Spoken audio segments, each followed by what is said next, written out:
would you like to come around this way? And here we are at Custer Elm Park, his home on the range. A very famous place. You see, General George Armstrong Custer and his men in the 1800s camped beneath this elm tree. And General Custer liked this place so much that he built his home here. Let's have a look. And of course the tree is gone, only the stump is remaining, but you can get a sense of the enormity of it. It's a very old tree. Look at the size of this. Goodness. It would take 4 people holding hands to be able to put their hands around this tree. This thing was hundreds of years old. And why don't we have a look over here? We're right in the middle of a geography known as the Flint Hills. And we have a nice map over here. These are the Flint Hills, named for the flint rock, which the hills are made of. Very gentle rolling hills. And we are right here, kind of in the middle of the state. Beautiful area. Over here we have some nice pictures, as you can see.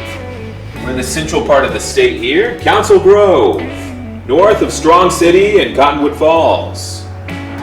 And tonight we'll be staying at the Cottage House of Council Grove.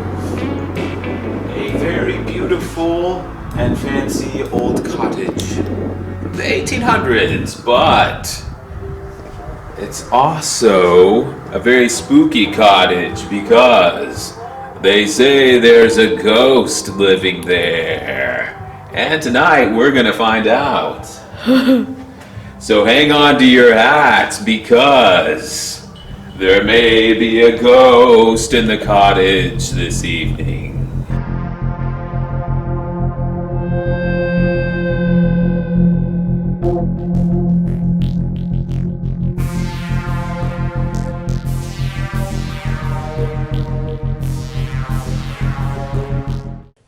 Hello and welcome everyone to Council Grove, a small town in east central Kansas which sits directly on a very old road once known as the Santa Fe Trail, a route from Kansas City to New Mexico that in the 1800s was key to Western progression, and in fact was called the keyhole of the West because the shady grove of trees was the last stop of civilization before entering the long trek across the untamed frontier. This peaceful place of trees and spring water was named Council Grove because of a summit held here between Native Americans and U.S. emissaries in 1825. The federal government agreed to pay tribute to the Osage Nation and its neighbors, the Kaw Nation, in exchange for the Santa Fe Trail itself. The peace treaty was ratified beneath a mighty oak tree in the center of town and was negotiated by a local wild man named Old Bill. The first permanent settler of Council Grove was Seth Hayes, a great-grandson of frontier legend Daniel Boone. Hayes arrived in 1846 and quickly made friends with the Kaw Indians, whose reservation was just outside town. And he had business plans for everyone. Seth Hayes knew the Kaw tribe were expert hunters and trappers, and he could make money for them, buying large volumes of hides, pelts, and fresh game. And they in turn could make lots of money for him by supplying these things to his new establishment, the Hayes House, a mercantile, hotel, and restaurant situated on Front Street, right along the Santa Fe Trail. The Hayes House has lasted all this time and is still a popular steakhouse today. And it's said to be the oldest continuously operating restaurant west of the Mississippi River. The oldest residential home still standing along the Santa Fe Trail is also in Council Grove. The Rawlinson Terwilliger home was built in 1860 right on Main Street, and it's now called the Trail Days Cafe, a period-themed sitting room with stained glass windows, antique furniture, And on the menu it has bison burgers and roasted elk. The Rawlinson Terwilliger House was built by Abraham Rawlinson and his wife Mary, a well-to-do family who immigrated from England. Also living in the house was their adult son James, their daughter and her husband Dave Parnell, and their young children. And also living there was Mr. Rawlinson's best friend, an English gentleman named George Alexander. The stately house was the finest home in town and was referred to as the Stone Home because of its edifice made with fine stone masonry. It also featured an unusually large kitchen for that era, and there's an amusing story which goes along with that. In 1860, the Rawlinsons had a large dining room table downstairs, where the entire family would sit every evening for supper, prepared by Mrs. Rawlinson.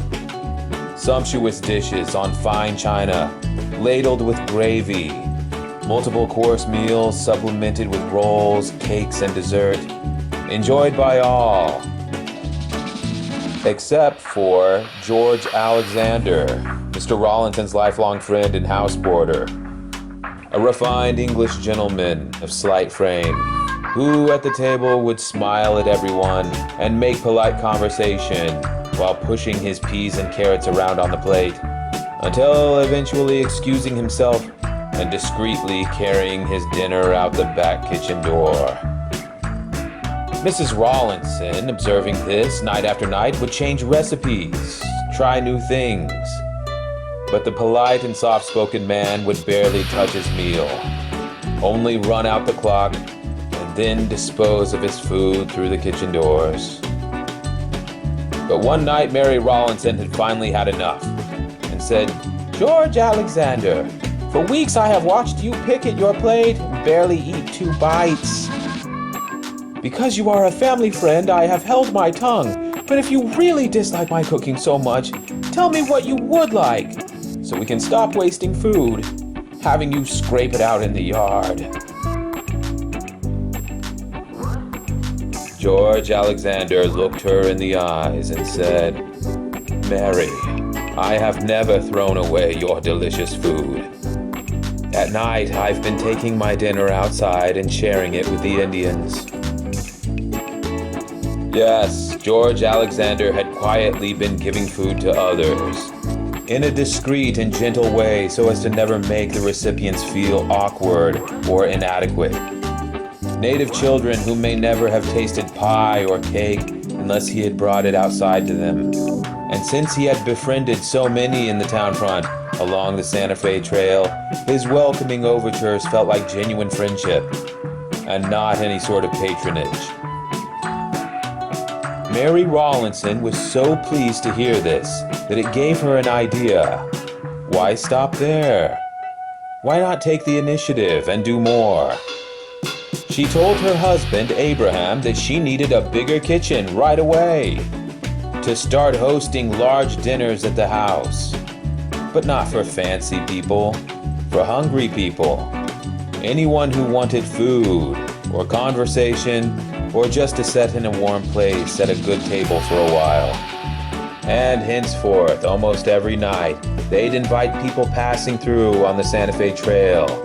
People who had been sleeping in covered wagons, be it families or lone travelers. They also invited the Kaw Indians, whose village of teepees was visible from their back kitchen door. And after dinner every evening, they'd set extra leftovers out by the back kitchen door for anyone who was interested. And because Mr. Rawlinson was a very successful grain broker, he would take bags of flour and corn to the tribe leaders to give to anyone in need. These happy times in the early days of Council Grove were short-lived though, because the Civil War had just begun, and Confederate paramilitary were routinely riding into Kansas, bullying people, setting fires, and stealing horses. The men of Council Grove knew they had to act, and James Rawlinson, his brother-in-law Dave Parnell, and family friend George Alexander all joined the Kansas Volunteer Infantry to defend their home. And a number of young men from the Kaw tribe also joined the 9th Infantry as scouts, and together they rode east up the trail. For weeks, the Rawlinsons waited for their family to return, including their grandchildren's father. But the weeks slowly turned into months, and the months turned to years. Until one day, a horseman came trotting up the trail through town. It was one of the Kaw scouts, with news for the Rawlinsons. David said to tell his wife and children that he will be home soon. He's been stationed on the front lines in Kentucky. Kentucky, said Abraham. Yes, your son James is there too, in a field hospital. But he is fine and will see you soon. As the scout turned his horse to leave, Mary Rawlinson spoke up. Excuse me, sir. Do you have any messages from George Alexander? The Kaw warrior turned back and looked at her and bowed his head to the trail before turning his horse to ride off. Shortly after the war ended, the Rawlinsons packed up their things and moved to start a new ranch in Utah. And shortly after that, the Kaw tribe left too, to start their new home in Kaw City, Oklahoma. The Rawlinson Terwilliger house, sat abandoned for many years after that, changed hands, and then in the mid-20th century became a gas station and knick-knack shop, until it finally closed in the mid-1970s. By 1996, the house was slated for demolition, but a local historic society purchased the land and did fundraisers to collect enough money to refit the old house into a new cafe to benefit the town. Then, in 2001, during reconstruction on the house, something odd was discovered beneath years of lacquer and old paint covering the kitchen door. They found knife marks in the wood. Strange indentures with a sharp object all up and down the door frame. At first they wondered if it was the aftermath of a knife attack. But a local historian recognized that it was in fact a Native American pictograph. But why it was carved into the doorway of a house he did not know. A representative of the Kaw tribe was invited to examine the carving, and he explained that it was a picture of the Milky Way galaxy as it appeared in the early 1860s. The restorers asked if the Kaw tribe had any idea what it meant. Yes, it means an unknown Kaw Indian wanted to memorialize what the night sky looked like in 1862, when the people in this house were beneath it together.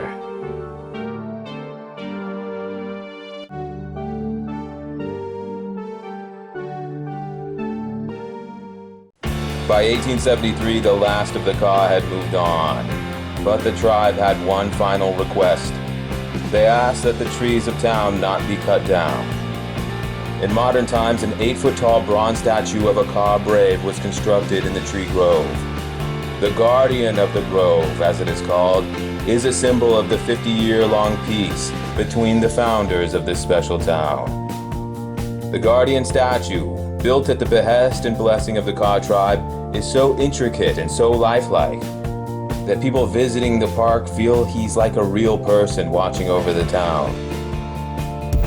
There is another mystery man in the trees of Council Grove, at another forest a few blocks away, at a place on Belfry Street called Hermit's Cave.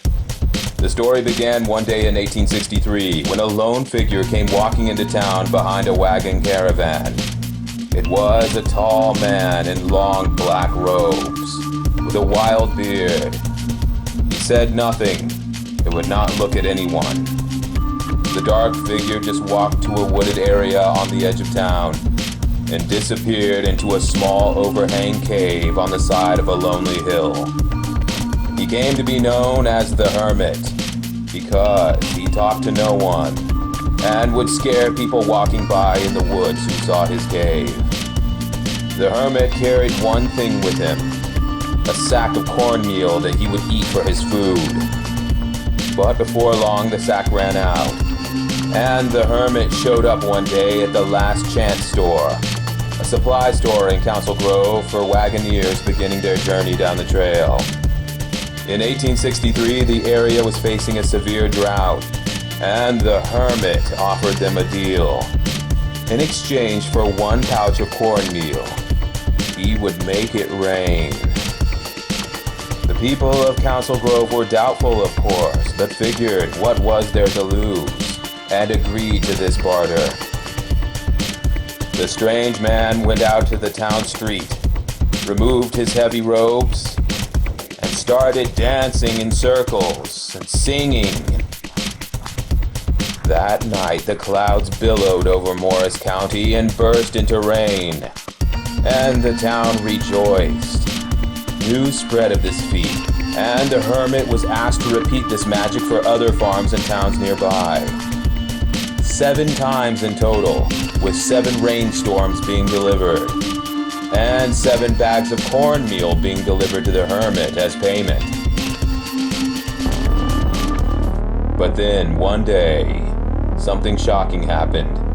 A man traveling from Mexico was badly injured in a wagon accident along the Santa Fe Trail and was brought to Council Grove and laid out in front of the Last Chance store, where his companions asked that he be given his last rites. However, the town at that time had no church and no priest. The townspeople said the closest thing to a holy man was an old magician who lived in the woods. And quickly the store clerk dispatched to retrieve the hermit, who, when he arrived, spoke words in Spanish and comforted the poor man,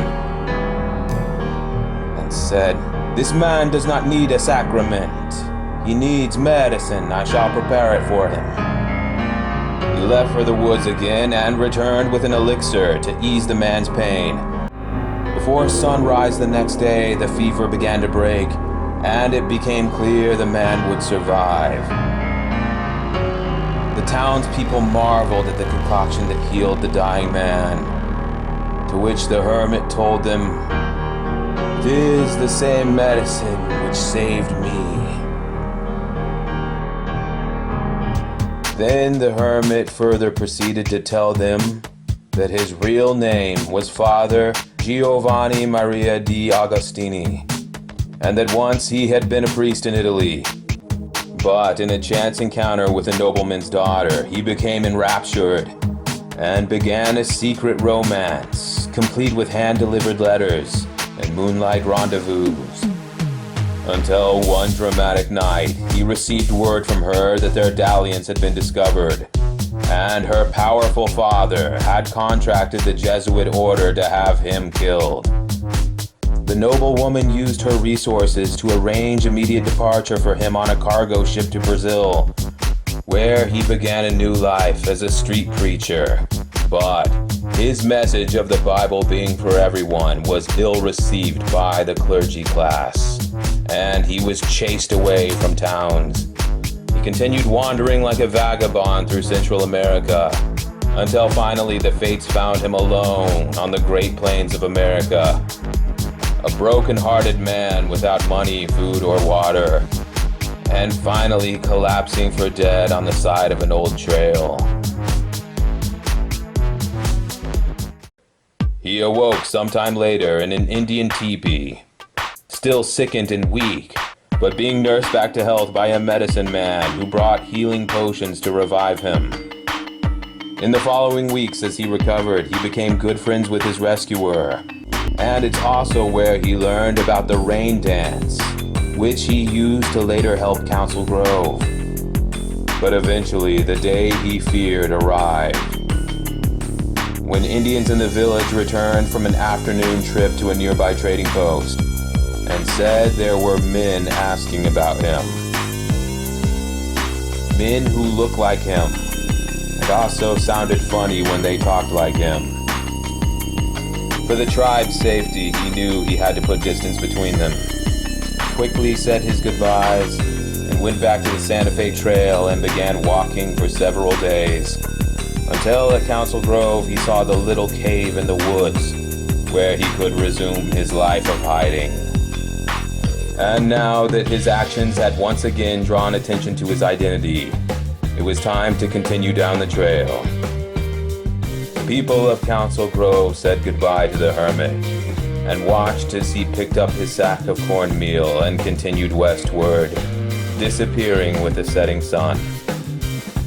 For 3 years, it seemed they would never hear of him again, until 1867, when the Hermit made national newspapers by saving a wealthy man's life with natural remedies.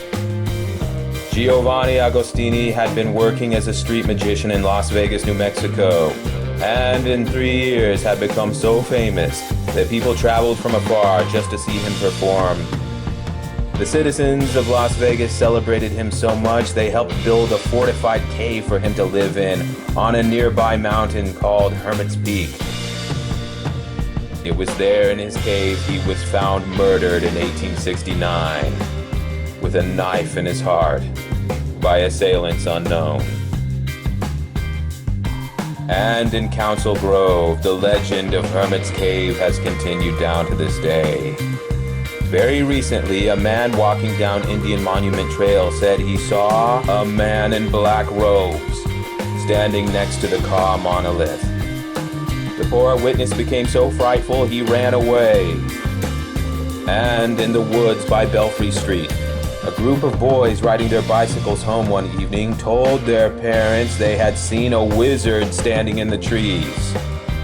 The boys were in first and second grades and had never even heard of the Hermit.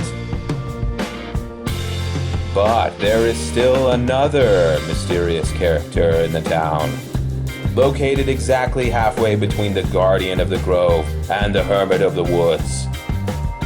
It's called the Ghost of Council Grove, and it resides at a little place known as the Cottage House Hotel and Motel, a sweet and charming guest house providing lodging to anyone visiting the town. So named because the motel actually began in 1867 as a cottage with 3 rooms.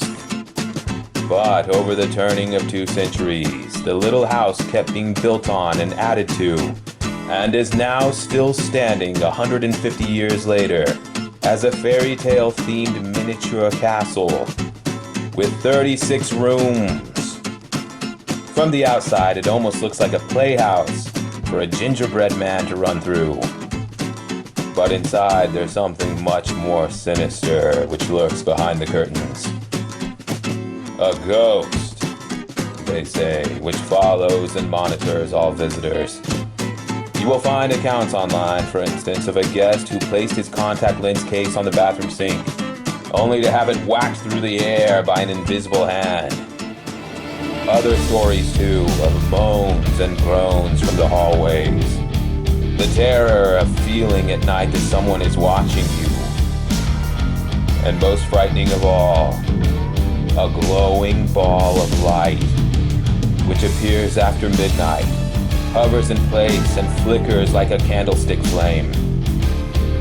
And now, this weekend, we will be staying at the Cottage House Motel, in the 2nd-story tower of this playhouse castle.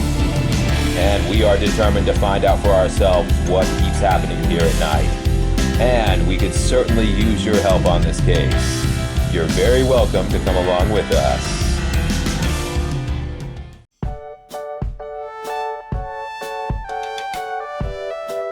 And here we are at the Cottage House. Yes, it's almost like a fairy tale here. An old-fashioned cottage.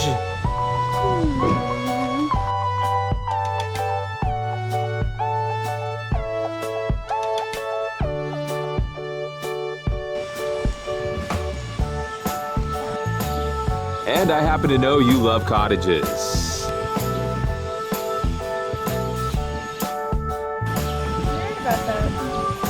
You say the fancier the better. A lot of history here at this cottage.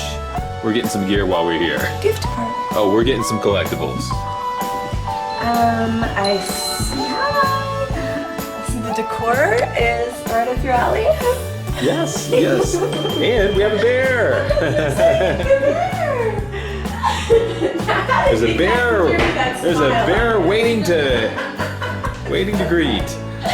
Look at his eyes good too. He looks happy. Hey, that bear's taller than you. That's a cute bear. His name is Morris. Morris. We're in Morris County. Look how beautiful this chair is. She got in trouble. Uh-oh. Got sent to timeout, and so did he because he chewed it up too.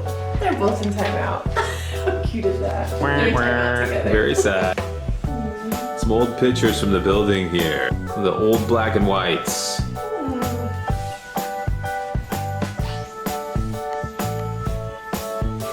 I would never play chess. He'd be like Captain Kirk. Oh yeah. It's all about the 3D chess.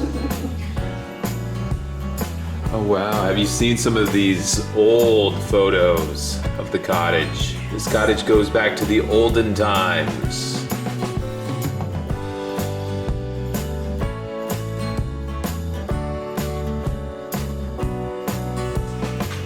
Who's the dame? That is a good question. We don't actually have a name for her. Oh, a mystery lady. That they were at one time possibly owners. Is what we are gathering. Oh, interesting. Yeah, that looks very, like it was very long ago. We think maybe they were husband and wife. Oh, that is interesting. Yes. So there's some lost history here as well.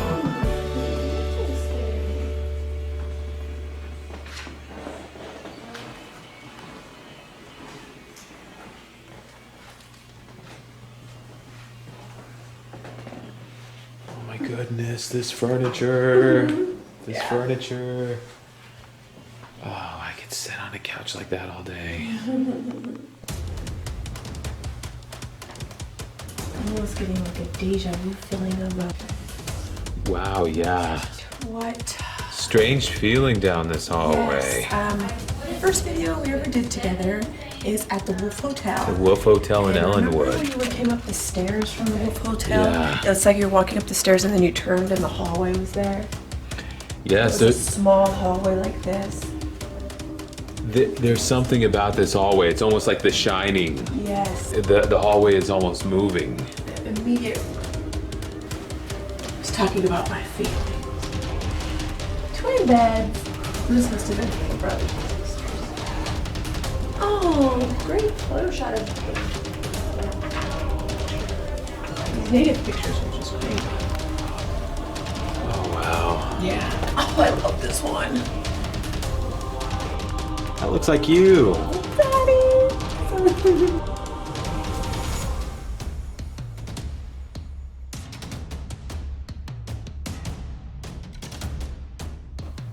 This is amazing.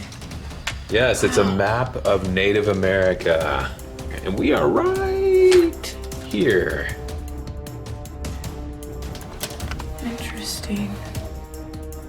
That's very interesting. I love this picture of the buffaloes. Wow.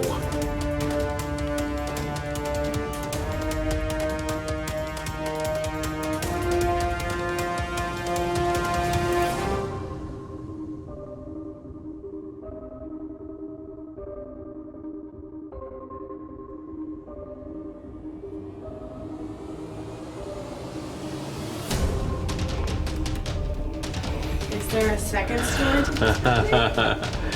This cottage seems like it has hallways that go in every direction.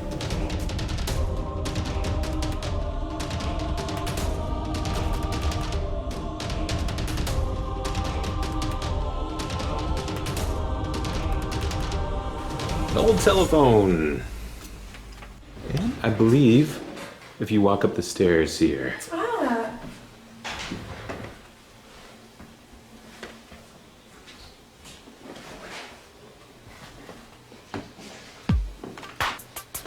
Ah, nothing like a lavender wall.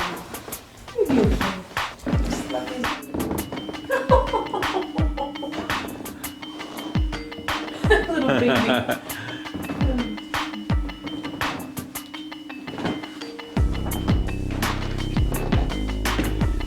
And why don't you turn the handle on that door there?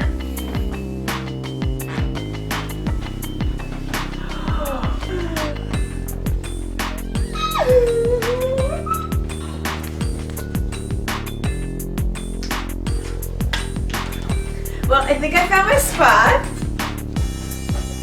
That's your spot, huh? Oh, imagine it. Sherman and I would never leave. That might be a problem. If you had one of these. So comfy. This thing has got some bounce to it. The bathtub. Oh. It is So, you like the room, huh? Yes! What is that like? Oh my goodness! The lights, the window, the bed. Yes. And the room even comes with some boom chicka popcorn. Sweet and salty popcorn for our movie night. Movie night. There's a thing here. It's a welcoming note. So kind. Thank you for choosing the Cottage House. We hope you enjoy your stay. That is a nice note. That is so nice. I don't want you to forget, though, Yes. that this is a haunted building. No, it's not. It is. You didn't say this was haunted. Well, I it asked is. you, or was this a haunted place? And you said it was going to be a I relaxing said- weekend. I said it's mostly historical, but That's what you said. Historical. That's what you said. I said, is this going to be a ghost investigation? And you said, it's mostly historical. mostly historical, but there is a ghost here. Is it that one? I guess we'll find out. Ah, they served the best Chinese food. Wait. No, that's not what it says. It says they served the best food on China. Yes. A little different. A little different. No. So, what do you think of the bridal chamber here? I love it. I think that it is very enjoyable. And I like that they named it the bridal chamber because it's got such a delicate touch to it. The lace curtains and the pink. I think you will fit right in here. This is Princess World. See, that's the thing. It's like when you're a bride, then it's like your day to be the princess, right? But you make me feel like a bride every day. You get to be a princess every day. Well, you are the princess around here, bud. But you might need to watch out, though, because they say there is a ghost in this old We cottage. get to do a ghost investigation Yeah. tonight. That is exciting. Yes, we will see what happens. And what poison did you pick for the ghost investigation? You know what? This time, we're going to just let the ghost come to us. Ooh, that's a new approach. This time, No alluring the ghost with anything, huh? no. We're going Trigger to. objects. Here's the thing. We're going to let the ghost do what it does best.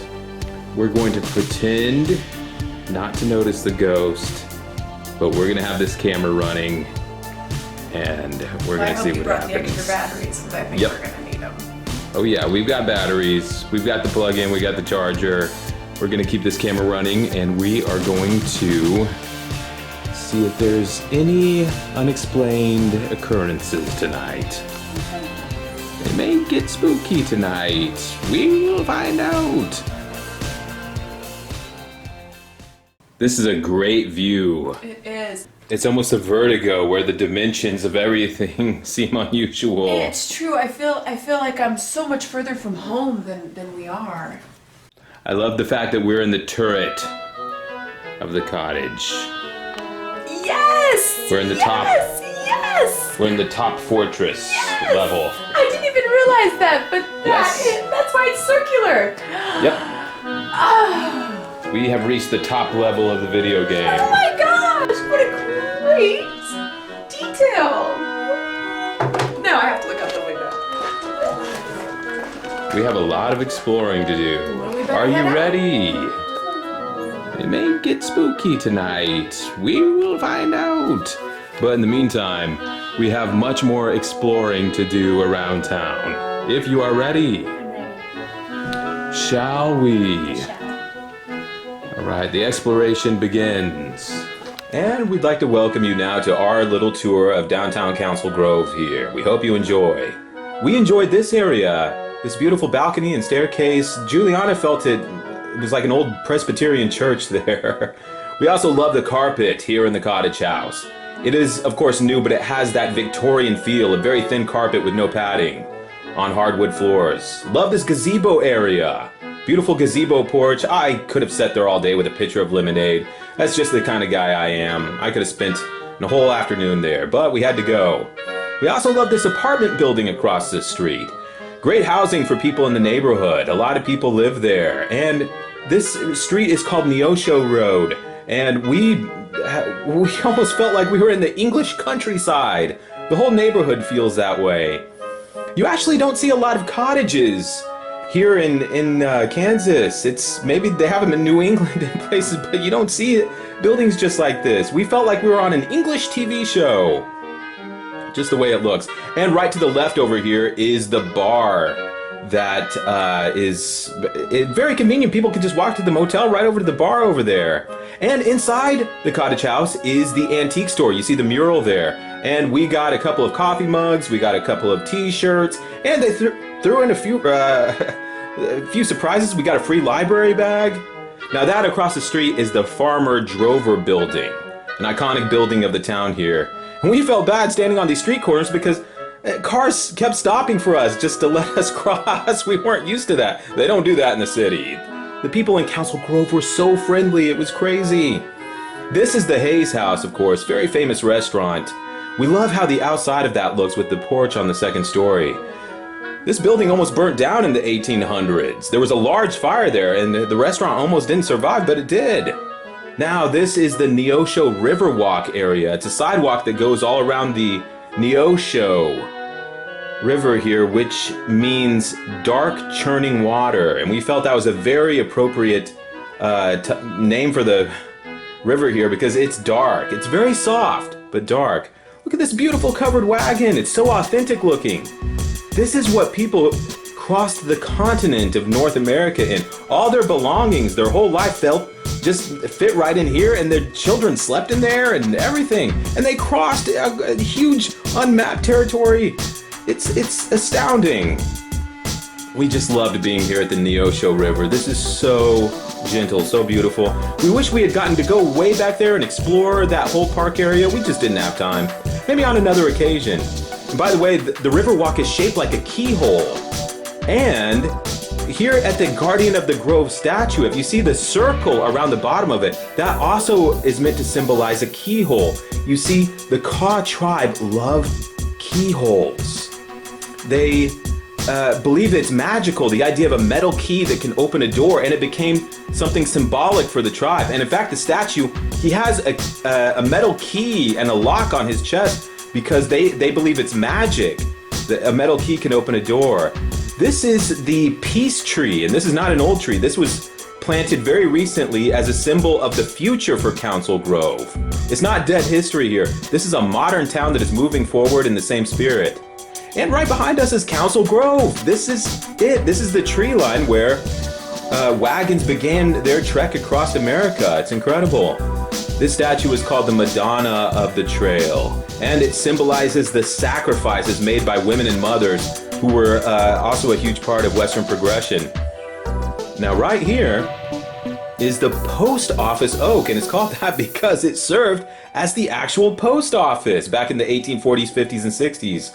And they would just leave letters beneath this tree, and somebody on a horse would come once in a while and pick it up and bring some back. In fact, at the time of the assassination of President Lincoln, the people of Council Grove didn't find out for 15 days, because that's just how news traveled back then. It was not a very quick process. Now this right here is the Council Oak itself. This is where the treaty was signed between the US government and the Native Americans. Imagine it! And we're standing here today. Incredible.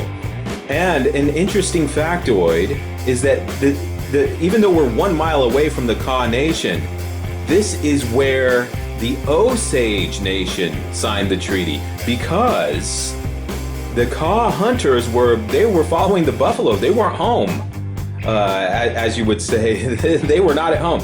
But a U.S. delegation went and met them at a place called Elyria, Kansas, found them out hunting, and just presented them with the same treaty. They signed the same day. Also interesting is that there was 2 Osage tribes. There was the Osage Nation, and then the Little Osages, which was just a little group called the Little Osages. This is the town jail. And back in the old days, this was the only jail on the Santa Fe Trail. And he used to have a second story, if you can imagine that. There was a little staircase on the outside, and a judge had a little office up there. Isn't that crazy? A cowboy prisoner in the old days. They would just slam this door shut, put the padlock on. Oh my. Yep. That's a tiny room. Yep, that little jail. If you were a bad cowboy, that's where you'd end up. Back in the old Roy Rogers days, when they put him up, taking you to jail, that's where they'd end up here. Wow. Oh my goodness, is that a cannon? What is that?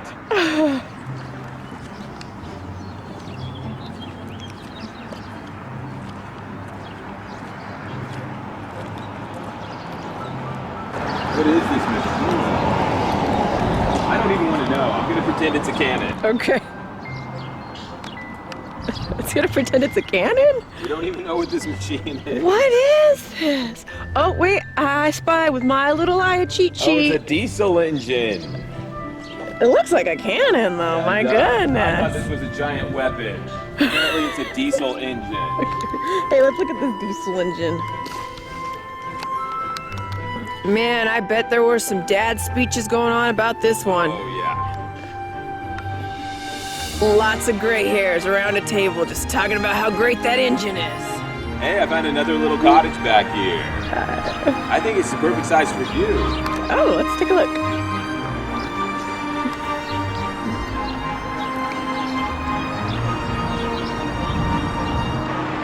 That's the perfect little cottage. This is the right size for you to live in. It's elf size. Let's see. Here we go. Hey, you found a Keebler elf house. They call it the Sylvan Party. Yes. That's what it is.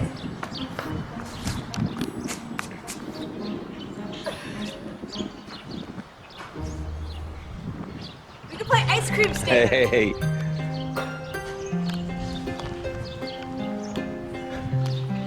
This would be a fun place to play restaurant. Yeah, this would make a great Dairy Queen in there. Yeah. All you need is an ice cream machine. Boy, you could just stand there and make money all day long. Oh, what a great All the people that come to the park.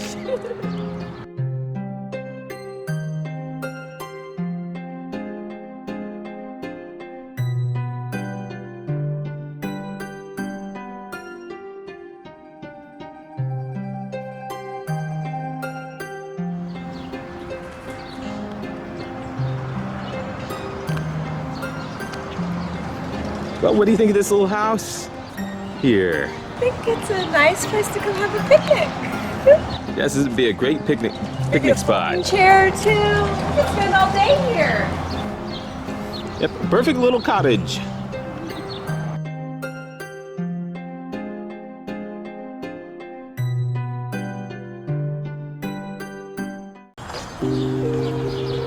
This is the Hayes House Restaurant. Established 1857, and it's a marker on the Santa Fe Trail.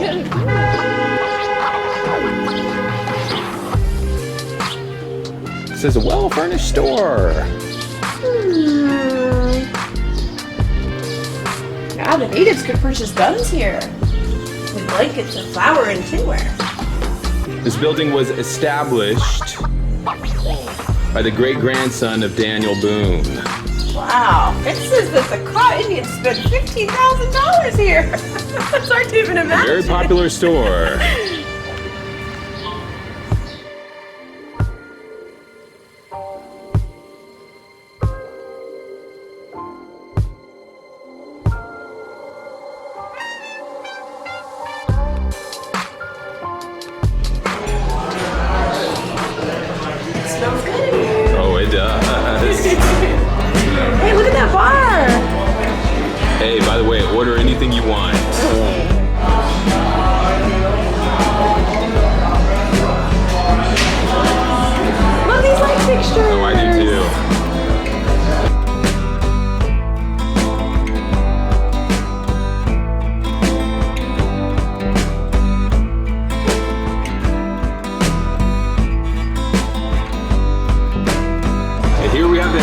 house in the 1920s, the 1950s, and the 1970s.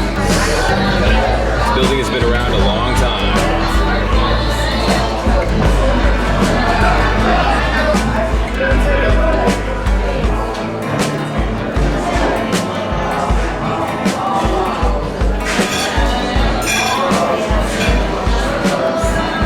Are you having fun? Yeah, having a great time. Hey, that looks too big for you. That's right. What did you get? I got the meatloaf sandwich. You did order the meatloaf sandwich. Yes, meatloaf sandwich. So good. I can't wait for this. Sharing my steak with you. Terrific steak. Oh, wow. I need to start letting you order. And you're welcome to have some of my French fries. Plenty of French fries here, so just help yourself. Fries to go with it. Fries and ketchup. So I'm very happy. This is perfect for me. It's perfect dinner for me. Thank you for joining me, too. And thank you for indulging me. You know how much I love Old West history. I miss it already. No race. After a wonderful dinner at the Hayes House restaurant, we decided to stop by the Cottage House for a little while again, which, by the way, has a restaurant called BG's Bar and Grill right next to it, with pizza, beer, live bands on the weekends. The fact that Council Grove is such a wonderful place only deepens the mystery for us. And let's take a ride here. This town has a history of hope and happiness, not horror and hauntings. It forces us to wonder who could possibly be the man in the black cloak seen in the woods of Council Grove. And are reports of this in any way related to the ghost which is said to be inside the cottage house? As we returned up the staircase to the bridal chamber room, we had no idea that the best clue of this investigation was literally standing right in front of us. Great restaurant. I love the Hayes House. It's a good thing we didn't see the dessert menu. You know, I was looking at the dessert menu and then I forgot about it for a while, so... Do I look like somebody needs to? And just find the key here. Room 200. And here we are. I'll say this room is nice and cozy. Hey, you put the heater on in here. Yes, a very cozy room. Smart bear. Very cozy.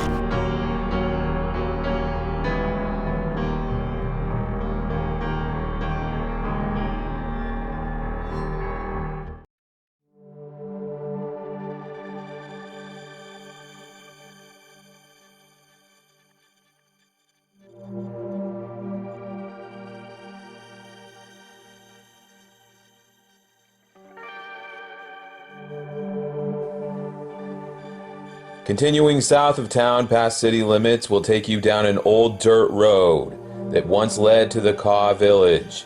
And by the roadside you will see a two-story house that in the 1850s and 60s was the Office for Indian Relations, a small U.S. outpost for making sure the Kaw tribe stayed happy and the treaty with them remained intact. It's the same dirt road that Mary Ellen Montgomery and her husband, John, the newly appointed Indian Affairs agent, rode down in a horse-drawn carriage with their newborn baby in 1856. Mary Ellen wrote in her journal of how her heart pounded, looking through the carriage window and seeing wild Indians with spears and shields lining the road. Not knowing if she could do this, but also knowing she had to stand by her husband. A few minutes later, she was relieved to see the lovely stone house with large fireplace and wooden porch at the entrance of Kaw Nation that was going to be both their home and the office her husband would work out of to help the Kaws build their new homes, barns, arrange farming equipment, and work on other improvements for the tribe. Soon after de-embarking, she was greeted by tribe members who brought beads and toys for her new baby. And other mothers told her that they look forward to visiting in the coming days. That night, as Mary Ellen unpacked her things, she wrote of hearing in the distance the sound of wind chimes, flutes, and drums. and realized that during the course of this first day, her anxiety had dissipated and was being replaced with the kindling of a new excitement for the future. In the era of the 1800s, the Kaw people were also known as the Kansas, and in fact the state of Kansas is their namesake. As legend goes, this happened in 1804 when the explorers Lewis and Clark crossed a river near what is now Kansas City and saw a campground of lodges and teepees with no one in it. Their native guide said it belonged to the Kansas, which translated means people of the south wind. And indeed the Kansas did move with the wind, following buffalo herds on their annual cycles. You may have thought Lewis and Clark were the first European types American Indians had ever seen, but you'd be wrong. When the explorers entered the Great Plains for the first time, they found the ruins of a large French army fortress, complete with battle sites, towers, and a chimney. But it had been completely destroyed with fire, presumably in a war with the natives. What became of the French army is unknown. Lewis and Clark wisely decided to take a different approach on their journey of being nice and friendly to all they met along the way, as did their successor Zebulon Pike, who in 1819 nonetheless received a chilling omen from the American Indians he had just met. They warned him it was not safe to attempt crossing the Great Plains because of ghosts. Indeed, this territory is replete with stories of ghosts, monsters, and other legends, the most famous of which is the spook light, a glowing ball of light first seen by Cherokee Indians in the tri-state corner of Kansas, Missouri, and Oklahoma in 1838. Sometimes seen in pairs, it's believed to be the apparition of a man and woman who got lost in a snowstorm long ago, and it greatly frightened the Cherokees, who said it followed them persistently down the Trail of Tears, and may have even been responsible for disappearances of people who went missing. Another legend is the Salt Witch of the Plains, eerily similar to the Bible story of Lot's wife. It was a human-shaped chunk of salt which once stood on the Great Plains 40 miles north of the Saline River, and was said to be the remains of an Indian chief's wife who stood in defiance of God and suddenly turned to a pillar of salt. But most noteworthy for us is the Choctaw legend of the long black being, a hooded figure dressed in dark robes, who appears at the sunset hour and bewitches the occasional lonely hunter. This ghostly tale is of particular interest because it almost perfectly describes the black-robed being seen on this dirt road, standing on a hill next to the Kaw Monument, a limestone monolith, which actually is a tombstone for a Kaw warrior whose body was discovered in the eroded cutbank of a nearby stream. The warrior, who was found still mounted on his horse and holding his weapons, was respectfully placed in a large coffin along with his horse and carried to the top of a nearby hill, and given a new and honored resting place which overlooks the ghost village of Kaw City, Kansas. This beautiful monument has become a symbol not only of Kaw heritage, but of Council Grove itself. However, the identity of the dark figure wearing a black robe, seen atop this hill and other places nearby, continues to perplex us. We must continue searching the town to find out who this mystery man is and what he's up to. I'm not steak in my teeth, do I? No. And right ahead is Hermit's Cave. Hermit's Cave? We're going to investigate these woods. Down the steps and under the rock in front of you is a small recess. For a few months in 1863, it was the home to religious mystic Giovanni de Agostini. Born in 1801 from Italy. He was the son of a nobleman. Okay. Well, I guess he lived in this cave down here. There's a picture of him. A very strange persona known as the Hermit. And he haunted these woods. He refused to eat bread or meat. His food consists of cornmeal mixed with You took me here. We're going here now. You said that you wanted to know. You've been here before. Yeah. And remember, I turned the sound off in the video and you said, hey, I wanted to hear what you were saying. I can't believe you took me to this cave. Yeah, we're going. I can't believe you took me to this cave. I can't believe you took me to this cave.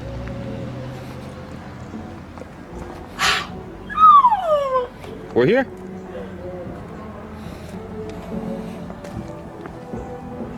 I can't believe you took me here. Yes. I've always wanted to come here with you. We're here. I'm so happy. I'll never forget when you were here. It was raining the day you recorded here. I feel like I'm on a movie set. And right through here is the crevasse where the lonely hermit made his home. Just crouched down in the cave like this, waited for people to come by. Almost like a troll underneath a bridge. The hermit lived in this tiny little cave. This is almost like his Keebler elf house. Well, what do you think? That looks like a good spot. He just lived here. He didn't do anything. He just stood in this little cave day and night. And many people fear the hermit's ghost. Ooh, spooky. It's so cool to be here. Hey, ghost, if you're here, You're in trouble, mister. we're looking for you. We've heard about the haunting in this town. We're here to investigate, you scary ghost. Maybe a scary old ghost in these trees. There's a story that children riding their bikes through these woods said that they saw a man in a cloak standing in the ravine below here. Then, Okay, then cut it out. hey baby, you're here with me. I know, I'm here with you. I can't get over it. It's like I dreamt something and it came true. So happy. Oh, this is so exciting.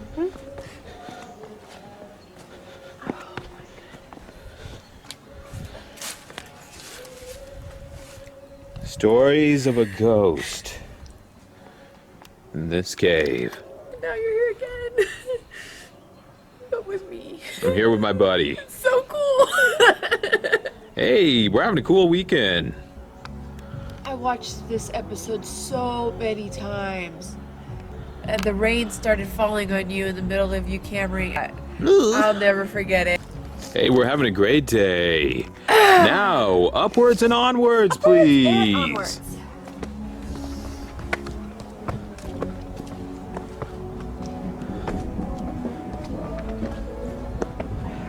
And I believe there's more mystery ahead. Well, Mr. Agostini, if you are still residing in this old cave, we hope you're happy. Let me thank you. Thank you for the tour of this cave. And Very scary together cave. here. Very dark. Ooh. Right after we said that, the wind came up. It did. It did. It did. It did. It did. It did. Wow.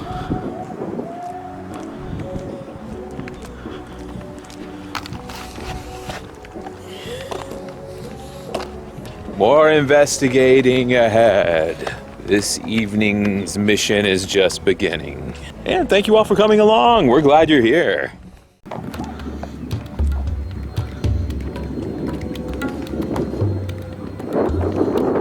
That makes me want to watch that episode again. Just to know that I stood there with you.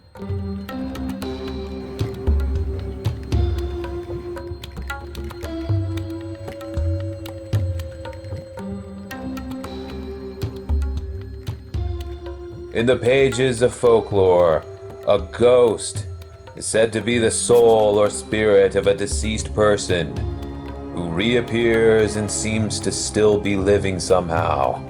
Descriptions of ghosts vary widely, from an invisible presence to a translucent or barely visible shape to realistic life forms, sometimes almost indistinguishable from real-life persons.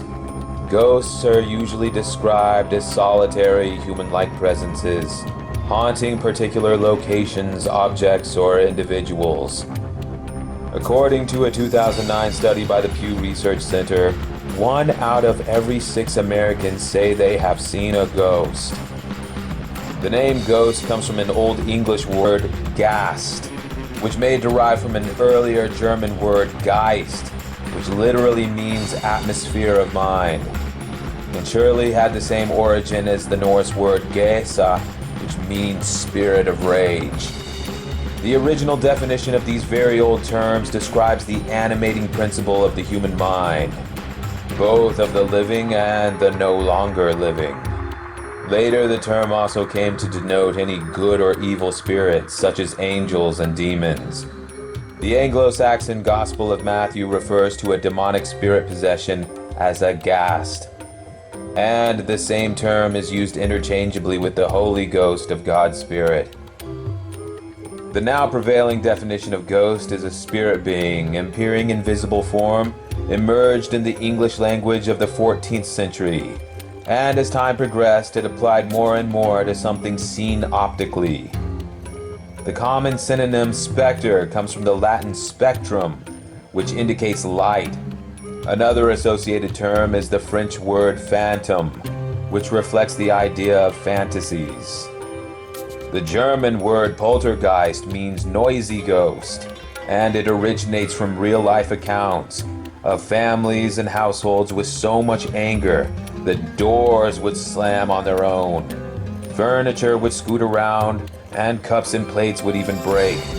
In modern English, a poltergeist is a ghost in a house that can throw objects, and even stack things like books.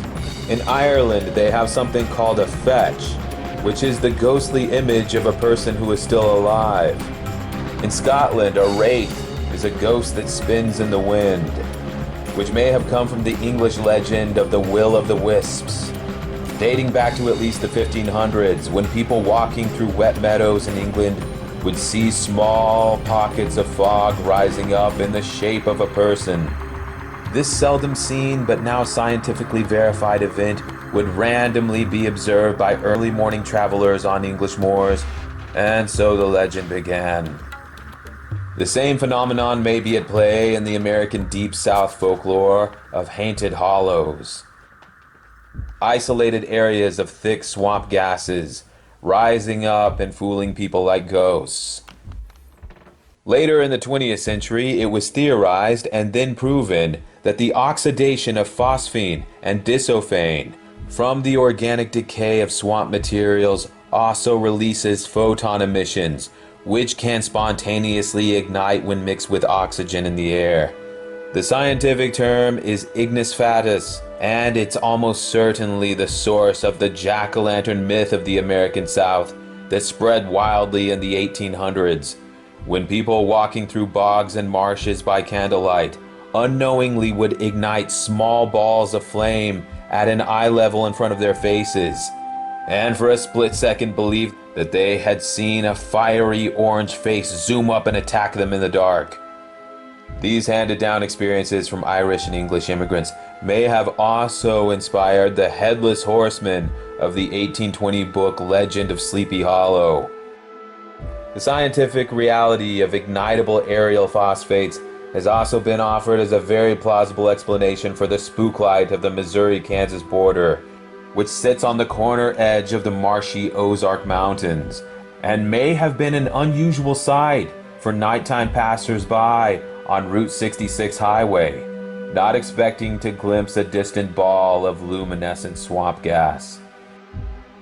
There may also be a natural explanation behind the Choctaw legend of the long black being. Tricks of light and shadow in the final minutes of twilight, combined with nocturnal animals awakening from a rustling bed of dry autumn leaves. And when a lone warrior would spin around to face his attacker, he'd see nothing but the shadow play of long black spaces between tall trees and a fading sun's backdrop. This could easily be imagined as a foe cloaked in black. The consensus view of much of the modern world is that there is no such thing as ghosts, and that although it is of course impossible to falsify personal experiences, there are no easily repeated, demonstrable examples that can be performed using scientific method, and thus even the field of ghost research itself has been designated as pseudoscience and not worthy of any serious further attention. Much to the frustration of paranormal investigators who say that no matter how much video, audio, and photo evidence they produce, it never seems to be enough. Also pointing out that ghosts do whatever they want, whenever they feel like it. And they aren't just going to pop up in a laboratory whenever you're ready. Still, there is another weighty possibility that is rarely ever discussed. What if ghosts are something inseparable from human perception itself? What if ghosts are real but not something you can put in a briefcase or measure with a yardstick? What if ghosts are actual metaphysical occurrences that cannot take place out of each individual specific human condition and are entirely incorporated with the consciousness of the mind? Oh. Hey! Hey, don't turn it directly at me. How come? Because I look like this. Hey! It's like a lighthouse. Pretending it's a phaser. Set to maximum stun. You're pretending that's a Star Trek phaser, huh? Yep, I'm setting it to maximum stun. Are there any ghosts in here? They better watch out. If there's any ghosts in here, they're doomed. Whoever's in this room, we're gonna find you. We know there's a ghost in this cottage. We're gonna find out who you are.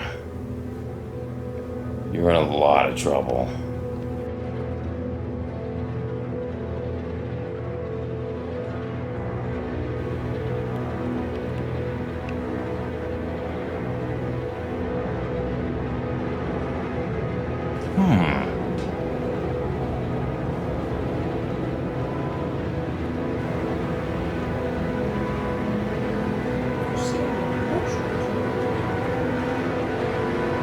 Almost like the portrait of Dorian Gray.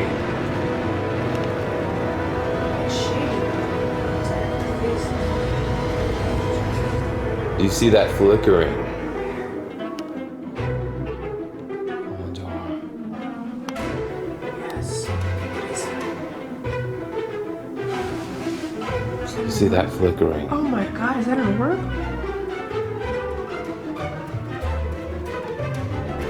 I think we found the orb. And I think we've also solved a mystery. The glowing orb is the keyhole. Oh my goodness, you're right, Hold it on. is. The glowing orb is the peephole on the door.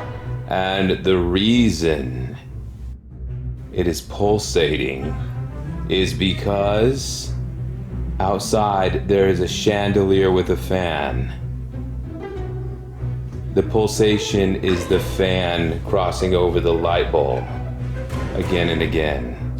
What do you think about my theory? Are you sure that's not a ball of energy flickering back and forth? It looks like an orb. That could scare you. I would understand if you woke up in the middle of the night and you saw an orb or you thought you were having an alien abduction. But I think we may have a crack in the case here. We're looking at the eye hole on the door. The room is completely dark and we have a pulsating light fan outside that is giving the circle on the door a strobe effect. It's just light Ghost fluctuation. 0. Yep. Ghost investigators 1. Ghost is powerless. The ghost isn't doing anything, but we are busting this case wide open. We are just kicking the door down on this case. And pretty good clue, I'd say. Justice will be served. Justice served. Wow. If you did wake up, though, that's not something you want to see. If you're tired, it even looks like it's dancing around a little bit. It does. It really does look like an orb, but especially since you don't live here. If you wake up in a strange place and you don't know anything, and then this is what you see in the dark, my goodness, that could be a real heart stopper. Wow. Well, everyone, thank you for joining us on this wonderful investigation. We've collected a weekend's worth of evidence and are ready to make a final case report for you. The errant groaning and moaning heard in the dark hallways of the Cottage House Motel, in our experience, was the sound of old floorboards creaking and echoing. You have to remember that this house is very old, and as special and beautiful as it may be, it was not built under modern codes and standards. Also, please remember this place began as a small cottage that they kept building and renovating and changing again and again. It was never intended to be turned into a giant mansion. The floors may be uneven in places, and the structure itself may even shift and sag. And that's probably why the man's contact lens dropped by itself onto the floor. Furthermore, the ethereal feeling of being watched no doubt comes from the numerous painted portraits of piercing eyes lining the hallways. And the case of the floating orb seems to be an optical illusion caused by the eye hole of a door. I will say, the eureka moment came to me when I remembered the keyhole sidewalk around the Guardian of the Grove statue and the symbolism that is so important to this town. I suppose that receiving this clue was just a coincidence, but it does not make it feel any less helpful. By the way, we hope you've enjoyed our journey to Council Grove, and something tells me there's many more mysteries here waiting to be uncovered. And maybe there's some little place nearby you that's ready to be investigated. Let us know how it goes. Bye-bye.